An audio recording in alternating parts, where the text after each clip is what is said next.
શું તમને નાની અમથી ઇન્જરી થવા બાદ બી લાંબા સમય હાડકાનો દુખાવો રહી જાય છે?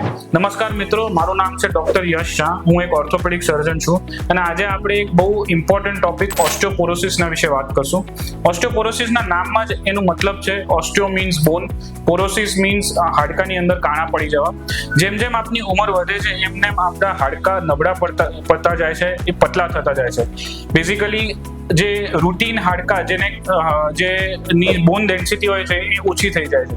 એટલે તમને રૂટીનલી બોન પેઇન્સ, કમરમાં દુખાવો થવો, પગમાં દુખાવો થવો, સામાન્ય રીતે નાના અમથા પડી જવામાં બી ફ્રેક્ચર થઈ જવું, એવી સિચ્યુએશન ઓસ્ટિયોપોરોસિસના લીધે જ ઊભી થતી હોય છે.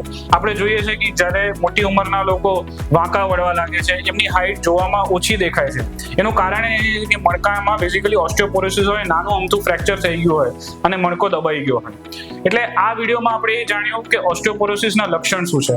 નેક્સ્ટ વિડીયોમાં આપણે એ જાણશું ઓસ્ટિયોપોરોસિસના કારણો શું છે અને એને કઈ રીતે પ્રિવેન્ટ થઈ શકે છે. Thank you so much.